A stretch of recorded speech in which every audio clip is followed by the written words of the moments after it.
5ই আগস্টেই শেখ হাসিনার যে অন্যায় অত্যাচারের যে শাস্তি আছে সেটি 5ই আগস্টেই প্রকাশ করে দিয়েছে। এখন শুধু কোর্ট থেকে আনুষ্ঠানিকভাবে কোর্টের থেকে এই রায়টি প্রকাশ হওয়ার অপেক্ষা এবং 5ই আগস্টে যে রায় জনগণ দিয়েছে সেই রায় অনুযায়ী আমরা আশা করছি কোর্ট থেকে যেই রায়টি আছে সেই রায়টি প্রকাশ হবে এবং শেখ হাসিনা যে অত্যাচার করেছে তার জন্য তাকে একবার না হাজারবারও যদি মৃত্যুদণ্ড দেওয়া হয় তাহলে সেটিও তার জন্য কম হবে। তাই সকল শহীদ পরিবার, আহতরা এবং গত 17 বছর শেখ হাসিনা যাদের উপর অত্যাচার করেছে তাদের সকলেরই একটি মাত্র আশা, সেটি হলো শেখ হাসিনার মৃত্যুদণ্ড রায় আসবে আজকে এবং শেখ হাসিনা যত দ্রুত সম্ভব তাকে দেশে এনে দেশের মাটিতে তার এই রায়টি কার্যকর করা হবে। আপনাদের প্রত্যাশা পূরণ না হলে যেহেতু প্রত্যাশা করছেন আপনারা তার সর্বোচ্চ শাস্তি হবে মৃত্যুদণ্ড, যদি সেটা না হয়, আপনাদের প্রত্যাশা পূরণ না হয়, তখন আপনাদের এই প্রত্যাশা পূরণ না হওয়ার কোনো প্রশ্নই আসে না।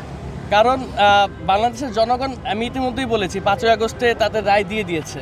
তো যতই ষড়যন্ত্র হোক না কেন এই প্রত্যাশা পূরণ না হওয়ার কোনো প্রশ্নই এই বাংলাদেশের মাটিতে আসে না। ঠিক আছে, ওকে, থ্যাংক ইউ। হাসান ভাই